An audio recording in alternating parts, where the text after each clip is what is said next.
സച്ചിയുടെയും രേവതിയുടെയും ഇന്നത്തെ കഥയിലേക്ക് സ്വാഗതം. അങ്ങനെ രേവതിയുടെ അടുത്ത് സച്ചി ഈ മടിയിൽ കിടന്ന് ഇങ്ങനെ കരഞ്ഞതും സച്ചിയുടെ കൂട്ടുകാരൻ പറഞ്ഞതും അവനെ നിനക്ക് ഇത്രയും നാളായിട്ട് മനസ്സിലായില്ലേ, അവൻ ഇതുവരെ പകലങ്ങനെ മദ്യപിച്ചിട്ട് വണ്ടി ഓടിച്ചില്ല എന്ന് പറഞ്ഞതൊക്കെ ഇങ്ങനെ രേവതി ഓർക്കുവാണ്. അപ്പോൾ രേവതിയുടെ മടിയിൽ കിടന്ന് ഇങ്ങനെ കരഞ്ഞിട്ട് പറഞ്ഞത്, രേവതി ഞാൻ മദ്യപിച്ചല്ല വണ്ടി ഓടിച്ച്, എന്നെ വിശ്വസിക്കുക, എന്നെ ആരും വിശ്വസിക്കണില്ല എന്നൊക്കെ പറഞ്ഞു. അതൊക്കെ ഓർക്കുമ്പോൾ രേവതിക്ക് ഭയങ്കര വിഷമമാവുന്നുണ്ട്. സച്ചി നന്നായി കരഞ്ഞിട്ടാണ് പറയുന്നത്.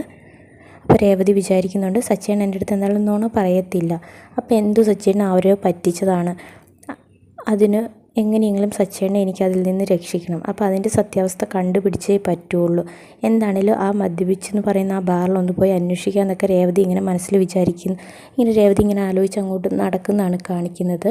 രേവതിക്ക് നല്ല വിഷമമുണ്ട്. സച്ചിക്കാണെങ്കിൽ ഭയങ്കര വിഷമമായിട്ട് സച്ചി ഇങ്ങനെ പോലീസ് സ്റ്റേഷനിലേക്ക് ചെല്ലുകയാണ്. അപ്പോൾ പോലീസ് സ്റ്റേഷൻ ചെന്നപ്പോൾ സച്ചിയുടെ കാർ അവിടെ കിടക്കുക. അപ്പോൾ കാറിൻ്റെ അടുത്ത് നിന്ന് സച്ചിക്ക് അങ്ങനെ കിടക്കുന്നതിന് വിഷമമായിട്ട് സച്ചി ആ കാറിൽ തൊട്ടൊക്കെ നോക്കുക കേട്ടോ. അപ്പോഴത്തേക്കും പോലീസുകാരൻ ചോദിക്കുന്നത് എന്താടാ നീ എവിടെയെന്ന് ചോദിക്കും.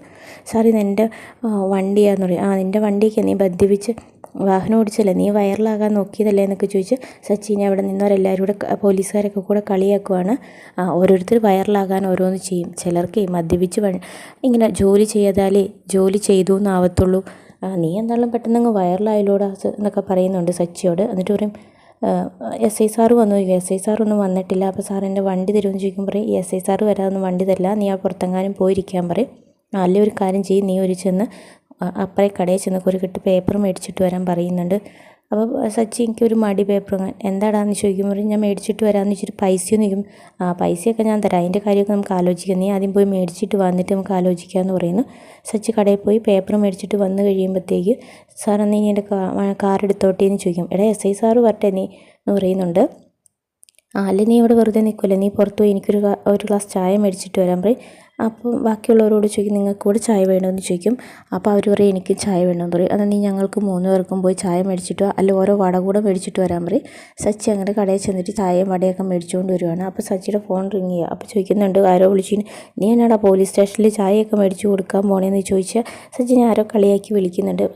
എന്നിട്ട് ഫോൺ വയ്ക്കുവാണ് സച്ചി. എന്നിട്ട് കൊടുത്ത് കഴിയുമ്പോൾ സാർ അപ്പം പറയും നീ പുറത്ത് പോയി വെയിറ്റ് ചെയ്യുക, എസ് ഐ സാറ് വരട്ടെ എന്നൊക്കെ പറഞ്ഞു. എന്നാലും നീ വൈറലാകാൻ എന്തൊക്കെയാടാ ചെയ്തതെന്നൊക്കെ പറഞ്ഞ് സച്ചിൻ ഇങ്ങനെ എല്ലാവരും അവർ ഭയങ്കരമായിട്ട് കളിയാക്കും. സാർ ഞാൻ മദ്യപിച്ചിട്ടില്ല, എന്നെ വിശ്വസിക്കുക എന്നൊക്കെ പറഞ്ഞിട്ട് സച്ചി ഇങ്ങനെ പറയുകയാണ്.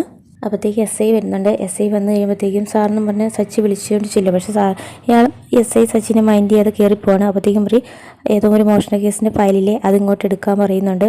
അപ്പോഴത്തേക്കും ഒരു പോലീസുകാരനെ അത് എടുത്തുകൊണ്ട് കൊടുക്കുക. എന്നിട്ട് ഒരു ചെറുപ്പക്കാരൻ പുറത്തുനിന്ന് കുറച്ച് നേരമായിട്ട് സാറിനെ നോക്കി വെയിറ്റ് ചെയ്യുന്നുണ്ട്.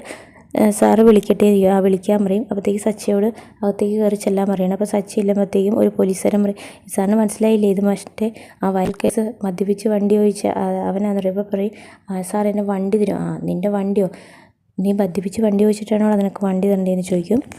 സച്ചി പറയുന്നുണ്ട് ഞാൻ മദ്യപിച്ചിട്ടല്ല സാർ വണ്ടി ഓടിച്ചത്, എന്നെ ആരും വിശ്വസിക്കുന്നില്ല എന്നൊക്കെ പറയും.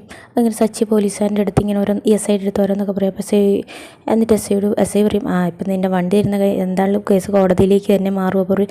സാറേ എനിക്ക് ഈ കേസ് കോടതിയിലേക്ക് മാറില്ല, എനിക്ക് ഒത്തിരി കടമൊക്കെ ഉണ്ട്, ഈ വണ്ടി ഓടിച്ച് വേണം എൻ്റെ കടമൊക്കെ തീർക്കാമെന്ന് പറയും. അതൊക്കെ നീ മുന്നേ ചിന്തിക്കണമായിരുന്നു എന്ന് പറയും.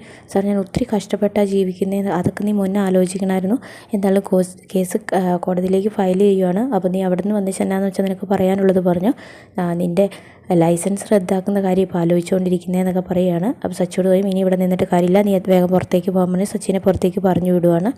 അതേസമയം രേവതി ഇങ്ങനെ വണ്ടി എടുത്തുകൊണ്ട് വേഗം ബാറിൻ്റെ മുന്നിൽ വന്നു. അവിടെ കുറേ മദ്യപാനികൾ ഇരിപ്പുണ്ട്. എന്നിട്ടിപ്പോൾ അവരിപ്പോൾ സംസാരിച്ചുകൊണ്ടിരിക്കുമായിരുന്നു, ഇത്രയും നേരമായിട്ട് എന്താ തുറക്കാത്തത്, ഇത് അടയ്ക്കണ്ടായിരുന്നില്ലേ എന്നൊക്കെ പറയും. രേവതി വന്ന് ഇങ്ങനെ നോക്കുമ്പോൾ അത് നേരത്തെ പുരുഷന്മാർ മാത്രമേ ഉണ്ടായിരുന്നുള്ളൂ, ഇപ്പോൾ സ്ത്രീകളും നോക്കിക്കേ എന്നൊക്കെ പറയും. അപ്പോഴാണ് ആ വഴി ഒരു യൂട്യൂബർ വരുന്നത്. അപ്പോഴത്തേക്കും ആൾ വന്നിച്ചു കണ്ടോടാ നമ്മുടെ കേരളം പോയ പോക്ക് കണ്ടോ, ഇപ്പോൾ അതൊരു കണ്ടന്റിനുള്ള വീഡിയോ ഉണ്ടെന്ന് പറഞ്ഞാൽ അവൻ വേഗം ഫോൺ എടുത്തിട്ട് വീഡിയോ എടുക്കണം. കണ്ടോ നമ്മുടെ നാട്ടിൽ മദ്യപത്തിനെതിരെ ഓരോന്ന് പ്രവർത്തിക്കുമ്പോഴും നമ്മുടെ നാട്ടിലെ സ്ത്രീകൾ മദ്യപിക്കാൻ തുടങ്ങി എന്നൊക്കെ പറഞ്ഞ് ഇങ്ങനെ വീഡിയോ എടുക്കുവാണ് രേവതിനെ കാണിച്ചിട്ട്. അപ്പോഴത്തേക്ക് രേവതിക്ക് ദേഷ്യം വന്നിട്ട് അവൻ്റെ ഒറ്റ അടി അങ്ങ് വെച്ച് കൊടുക്കുന്നുണ്ട്. അപ്പോഴത്തേക്കും രേവതി ചോദിക്കും മാഡം പിന്നെ എന്തിനു വന്നാന്ന് ചോദിക്കുമ്പോഴേയും എൻ്റെ ഹസ്ബൻഡ് ഇവിടെ വന്ന് കുടിച്ചു എന്ന് പറഞ്ഞൊരു കേസ് ഒരു വേണ്ടാത്തൊരു വീഡിയോ വൈറലായിട്ട് വീഡിയോ നിങ്ങളെപ്പോലുള്ളവരൊക്കെ എടുത്തിട്ടു. അതുകൊണ്ടാണ് അദ്ദേഹത്തിനെ രക്ഷിക്കാൻ വേണ്ടി ഞാൻ വന്നതാണ്, അല്ലാതെ അദ്ദേഹം മദ്യപിച്ചല്ല വണ്ടി ഓടിച്ച് നിങ്ങളൊക്കെ കാരണം ഓരോരുത്തരുടെ പാവങ്ങളുടെ ജീവിതം മുട്ടണേ എന്നൊക്കെ പറഞ്ഞ് രേവതി കുറേ പറയുന്നുണ്ട്.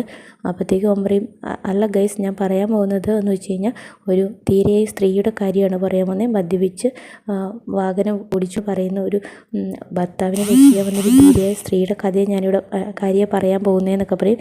എന്താണ് സംഭവം കാര്യം എന്നൊക്കെ ചോദിക്കുന്നുണ്ട്. അപ്പോൾ രേവതി പറയുന്നുണ്ട് നിങ്ങളുടെ അടുത്ത് എനിക്ക് പറയാൻ പറ്റത്തില്ല, നിങ്ങൾ ഇത്ര വേഗം ഒന്ന് തിരിഞ്ഞല്ലോ, നിങ്ങൾ ആദ്യം എന്തൊക്കെയാണ് പറഞ്ഞതെന്നൊക്കെ പറഞ്ഞ് രേവതി അവരുടെ അടുത്ത് ദേഷ്യപ്പെടും. എനിക്ക് നിങ്ങളുടെ സഹായം വേണ്ട എന്നൊക്കെ പറയുന്നുണ്ട്. അങ്ങനെ രേവതി ബാറിൻ്റെ ഉള്ളിലേക്ക് കയറി ചെല്ലുവാണ്. അത് തുറന്നു കഴിയുമ്പോഴത്തേക്കും അപ്പോൾ രേവതിയോട് ചോദിക്കുന്നുണ്ട് എന്താ വന്നതെന്ന് ചോദിക്കും.